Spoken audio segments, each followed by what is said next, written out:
Jangan lupa subscribe YouTube channel Metro TV News dan jangan lupa nyalakan notifikasinya. Pemerintah memastikan akan mencari sumber vaksin corona untuk memenuhi kebutuhan di Indonesia. Selain menjalin bekerjasama dengan sejumlah perusahaan farmasi dunia, pemerintah Indonesia juga mendorong pengembangan vaksin karya anak bangsa untuk memastikan ketersediaan vaksin corona di Indonesia. Pemerintah Indonesia menargetkan ketersediaan vaksin untuk masyarakat Indonesia.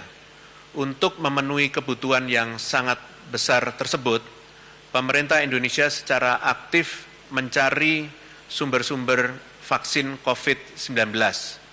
Kandidat vaksin yang sudah mengadakan perjanjian akses dengan pemerintah Indonesia adalah yang pertama adalah Sinovac yang bekerja sama dengan Bio Farma dan saat ini sedang dalam proses uji klinis fase 3 di Bandung.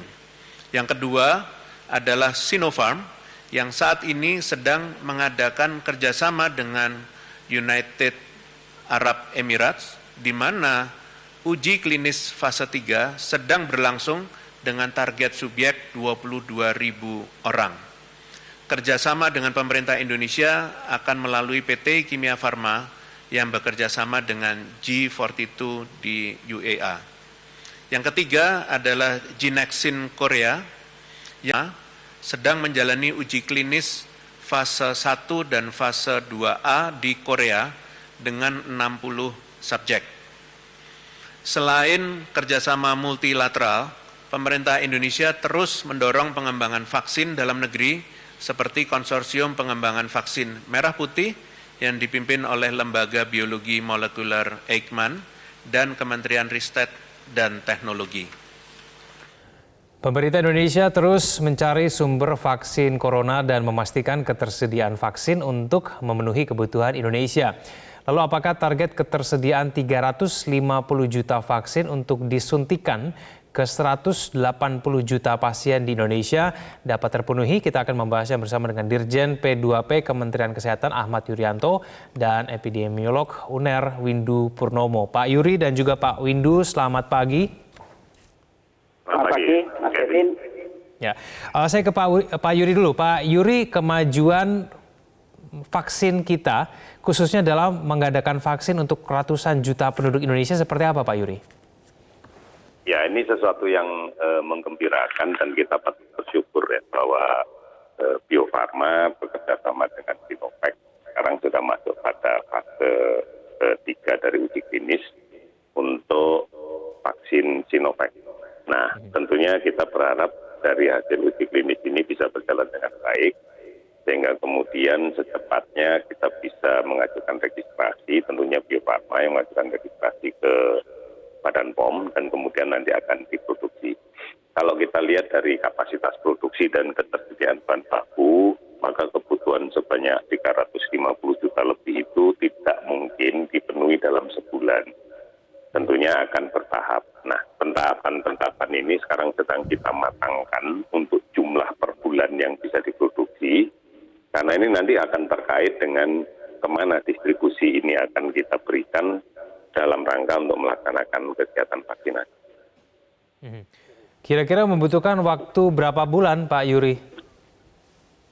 Kalau kemudian dari pembicaraan awal kita dengan Bio Farma, ini mudah-mudahan bisa dipenuhi sampai dengan akhir 2021. Artinya sepanjang bulan di tahun 2021 kita akan melaksanakan kegiatan vaksinasi sesuai dengan produksi yang bisa dihasilkan oleh Bio Farma. Berarti apakah sampai akhir tahun 2021 itu 350 juta vaksin ini akan terpenuhi, Pak Yuri? Itu yang kita harapkan dan ini yang sama-sama kita upayakan dengan Bio Farma. Mudah-mudahan semuanya lancar karena schedulingnya seperti itu. Baik, Pak Windu, menurut Anda kemajuan dalam pengadaan vaksin ini apakah memang sudah sesuai dengan harapan kita, Pak Windu? Ya tentu ini adalah harapan ya, karena vaksin ini kan sebetulnya salah satu dari pencegahan primer yang sangat diperlukan di samping pencegahan primer yang lain yang sekarang sudah kita lakukan, yaitu 3M ya. 3M itu adalah salah satu pencegahan primer, kemudian isolasi dan karantina, ya, dan ini yang vaksin ini tentu kita tunggu. Cuma kan ini kan belum selesai ya. Jadi baik Sinovac, Sinovac, ya, apalagi yang yang Gavi ya, yang Cinexin itu masih fase baru mau masuk fase fase 2A ya, 1 dan 2A untuk uji klinisnya. Jadi begini, kan nanti kan ketika uji klinis selesai, kan kita belum tahu seberapa besar efektivitas dan seberapa besar keamanannya, kan gitu ya. Jadi kita baru tahu persis adalah setelah fase 3 ini selesai. Dan fase 3 selesai, mungkin Sinovac lebih dulu ya. Ini yang salah satu negeri yang digunakan untuk uji coba adalah UAE ya. Nah, jadi saya kira Desember mungkin baru tahu ya yang untuk Sinovac. Sedang Sinovac mungkin Januari. Nah, jadi nanti kita baru tahu ini betul-betul aman atau tidak, karena nanti di dalam vaksin ini ada KIPI ya. KIPI itu adalah kejadian ikutan pasca imunisasi yang harus diperhatikan, karena itu bisa jadi kejadian ikutan yang berupa sesuatu yang tidak kita harapkan ya. Itu bisa sifatnya ringan sampai yang berat yang mengancam jiwa. Jadi nanti kita harus lihat ya. Nah, pada saat itu mungkin baru kita bisa melakukan pelatihan kan, karena kalau para Pak SDM saya kira sudah bagus di Indonesia, sudah biasa melakukan imunisasi dasar lengkap ya, imunisasi anak sekolah, imunisasi ibu hamil sudah biasa. Tetapi kan KIPI ya, jadi artinya kejadian ikutan itu kan berbeda-beda antar vaksin. Nah, vaksin yang baru ini tentu kejadian KIPI-nya kita belum tahu. Nah itu nanti harus ada pelatihan ya untuk para SDM ini bagaimana mengantisipasi KIPI ini gitu. Jangan sampai nanti kemudian karena kita terburu-buru kemudian para SDM tidak siap, SDM-nya tidak siap untuk mengatasi yang ini ya. Kalau teknis penyuntikannya dan sebagainya saya kira itu tidak ada masalah ya. Cold chain saya kira sudah disiapkan. Saya sudah membaca roadmap-nya Kemenkes ya, itu bagus sekali ya. Cuma sekarang masalahnya adalah ini ya, kita tentu harus tunggu dulu ini selesai. Ya, jadi risetnya selesai. Kalau belum nanti hati-hati ini ya, karena memerlukan saya ke Pak Yuri langsung nih, Pak Windu. Pak Yuri, bagaimana kemudian cara masyarakat bisa mengetahui efektivitas dan keamanan dari vaksin baru ini, Pak? Uji klinis fase 3 ini kunci, karena inilah yang kemudian akan menjadi bahan.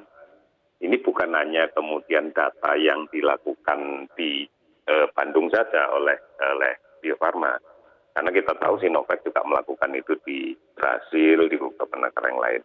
Sharing data ini menjadi penting untuk memberikan license, memberikan registrasi meskipun itu emergency use authority oleh Badan POM. Jadi ini tentunya juga menjadi perhatian kita secara khusus. Kemudian yang berikutnya, kita juga masih agak bisa punya waktu ya, dengan kemudian tidak terproduksinya sekaligus dalam jumlah yang banyak, maka kan ini bertahap. Mungkin di Januari atau di akhir Januari, bahkan Februari itu hanya ada 50 juta dosis misalnya, makanya 25 juta orang yang kita vaksin. Baru bulan berikutnya lagi nambah. Nah, tentunya pasca vaksin ini kita akan melakukan monitoring ketat terkait dengan kejadian ikutan pasca imunisasi, KIPI yang tadi disampaikan oleh Mas Windu. Jadi inilah yang kemudian menjadi poin buat kita untuk ketat kita mengawal. Ini sesuatu yang memiliki harapan besar, tapi harus hati-hati. Sekali lagi harus hati-hati. Pak Yuri, tapi ketika nanti vaksin ini sudah ditemukan, ini nanti proses distribusinya ke daerah mana dulu Pak prioritasnya? Dan kemudian ini dari kalangan mana yang kemudian akan mendapatkan vaksin ini pertama? Ya, kami sudah membahas ini cukup lama ya, melibatkan para ahli, kemudian juga memperhatikan rekomendasi WHO dan sebagainya. Untuk frontline, artinya orang pertama yang akan kita vaksin tentunya adalah orang memiliki risiko besar dan mereka terlibat langsung di dalam penanganan. Ini artinya tenaga kesehatan.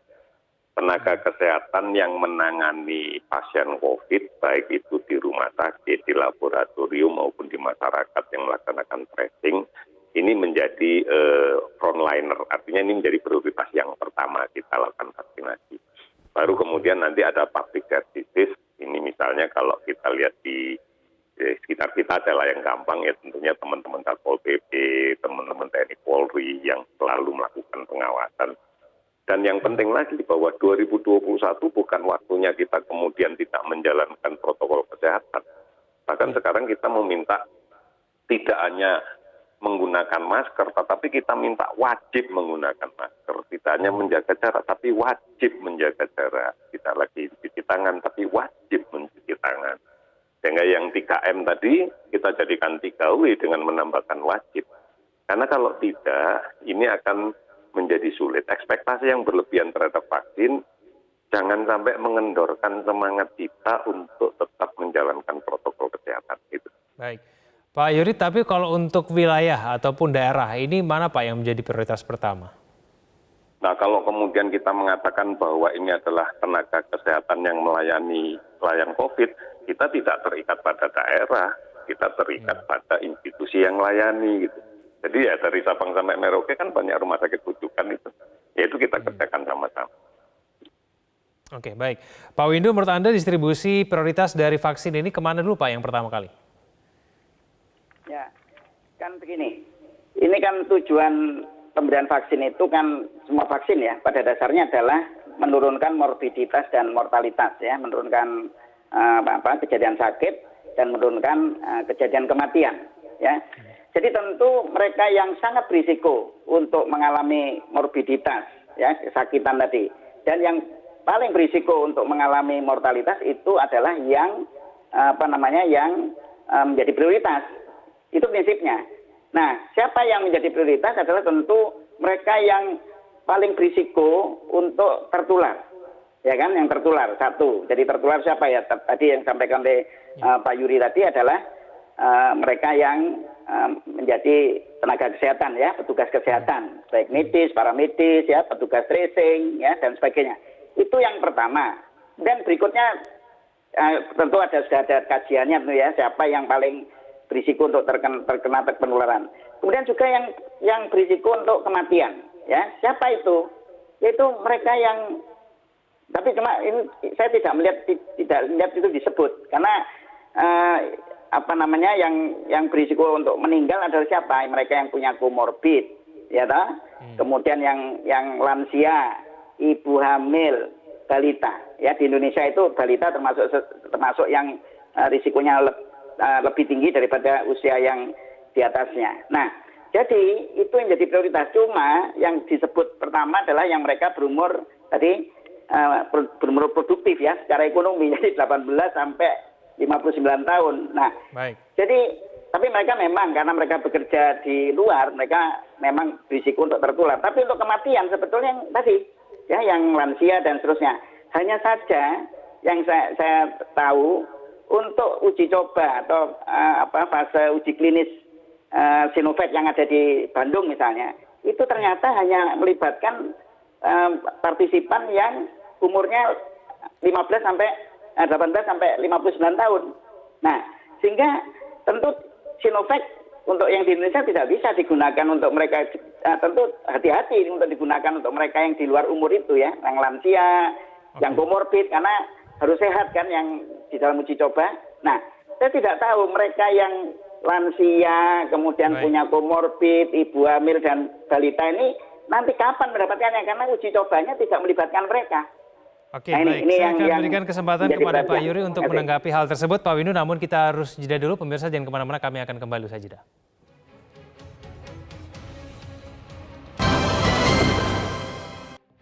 Kembali bersama kami di Metro Pagi Prime Time, kembali kita berdialog. Pak Yuri, tanggapannya seperti apa Pak Yuri? Kenapa kemudian kalangan dengan penyakit penyerta atau komorbid, kalau menurut Pak Windu tadi, ini tidak disebut dalam prioritasnya? Ya, yang masih kita sebut ini kan frontliner ya, yang berada di tempat. Itu sudah masuk di dalam urut-urutan kita ya, terus kita ikuti. Tetapi sekali lagi, karena uji klinis kemarin hanya dilaksanakan pada kelompok 18-59 tahun dengan kondisi sehat, tentunya kita memiliki dasar yang kuat untuk memberikan kelompok itu. Ini vaksinnya Sinovac. Nah, kita juga melihat produk vaksin yang lainnya, apakah Sinopharm memiliki rim yang sama. Yang pasti kalau AstraZeneca itu bisa diberikan di atas 5 tahun. Nah, tetapi kan kita tidak bekerja sama dengan AstraZeneca, tetapi kita memiliki peluang untuk bisa mendapatkan vaksin ini dengan pembelian secara langsung. Ini semuanya kita lakukan segala upaya, prinsipnya adalah bahwa negara harus melindungi warganya, melindungi masyarakatnya. Tetapi dengan kehati-hatian ya, yang ini kuncinya. Baik, Pak Yuri, apakah vaksin kita ini nantinya akan gratis, Pak? Di dalam skema pengadaan yang sudah kita siapkan, itu sebagian besar atau hampir semuanya ditanggung oleh negara, dan tentunya nanti kita berharap bahwa ini bisa kita berikan kepada masyarakat kita. Tetapi kita juga memberikan ruang dari pembicaraan yang belum masih disimpulkan, bahwa ada juga nanti ruang di mana secara mandiri untuk orang-orang yang mampu juga bisa mengakses dengan membayar. Perlindungan kita akan kita upayakan untuk seluruh warga, tetapi tentunya tidak semuanya harus dibebankan ke negara untuk kelompok yang mampu ya. Yang mampu ya tentunya kita minta mereka untuk bisa mandiri melakukan ini. Proporsinya berapa persen Pak Yuri untuk yang gratis dan yang tidak gratis ini? Kita hanya memikirkan yang gratis dulu, Mas. Nanti yang tidak gratis ini, yang mampu-mampu nanti kita berikan alternatif dengan menggunakan apakah bagian dari vaksin yang Sinovac.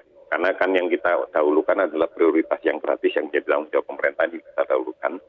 Kemudian yang lain-lainnya, apakah kemudian kita carikan di vaksin yang lain misalnya. Kalau memang produksi dari Sinopharm juga sudah bisa kita berikan registrasi, produksi dari AstraZeneca bisa kita berikan registrasi. Baik. Ada ruang di sana. Tentunya ini akan secara detail akan dibahas lebih lanjut antar kementerian. Baik, ini ekspektasinya penyuntikan vaksin berapa kali kepada satu orang, Pak? Kalau kita melihat produknya Sinovac yang kita pakai, itu dalam satu orang itu 2 kali penyuntikan dengan jeda waktu 14 hari. Kalau Sinopharm kami masih menunggu karena ini uji klinisnya dilaksanakan di Uni Emirat Arab dan di Turki. Karena kami dapat informasi kalau yang produknya Sinopharm itu 2 kali penyuntikan juga dengan jeda 28 hari. Ini masih kita cari. Yang pasti yang di depan mata kita adalah Sinovac. Baik, maupun berapa kali tapi tetap gratis begitu Pak ya, prioritasnya Pak Yuri ya? Ya, kalau namanya vaksinasi kan nggak bisa dipotong sekali. Namanya vaksinasi ya paket. Kalau memang harus 2 kali ya 2 kali gitu. Oke, Pak Windu hampir semuanya gratis kalau menurut Kementerian Kesehatan melalui Pak Yuri tadi. Tanggapan bagaimana Pak Windu? Ya, saya kira sama seperti program imunisasi yang sudah berjalan ya. Kan secara umum ini program sehingga gratis. Tetapi tentu mereka yang mempunyai kemampuan lebih itu bisa melakukan imunisasi secara mandiri. Karena sesuai dengan pilihan dokternya, dia mau kemana, ke tempat pelayanan kesehatan yang mana. Jadi sama aja seperti imunisasi pada bayi ya, kurang 1 tahun. Itu secara umum sebetulnya gratis. Karena itu program. Jadi kalau itu sebuah program itu gratis.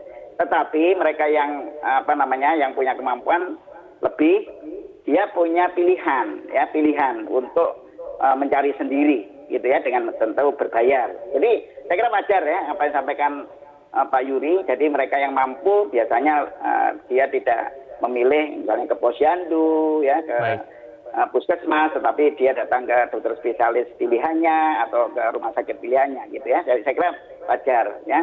Cuma begini ya, jadi maksud saya yang paling penting sekarang, tadi saya sampaikan oleh Pak Yuri dengan baik, yaitu tentang bahwa kita jangan mempunyai ekspektasi yang berlebihan, ya.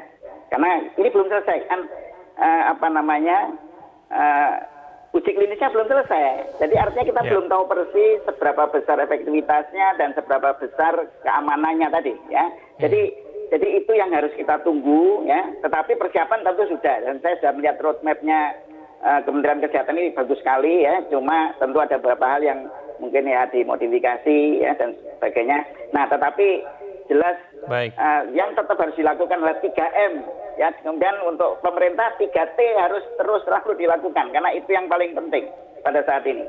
Baik, Pak Yuri, ekspektasi tinggi juga diarahkan terhadap pengadaan obatnya, Pak. Ini kemajuan terhadap obat untuk pasien COVID-19 itu seperti apa? Dan kemudian kemajuan obat buatan dalam negeri itu juga seperti apa, Pak Yuri? Iya. Halo. Ya, silakan Pak Yuri. Iya, iya. Kalau kita berbicara obat ya, berarti pada sisi terapinya. Tentunya obat yang kita pakai ini obat yang sudah menjadi standar yang dipakai di seluruh dunia kan. Kita kan tidak berjalan sendiri di dalam kelompok negara-negara yang secara spesifik memfokuskan pada penelitian obat di terhadap COVID ini. Kita juga berada di dalamnya, kita bekerja terus.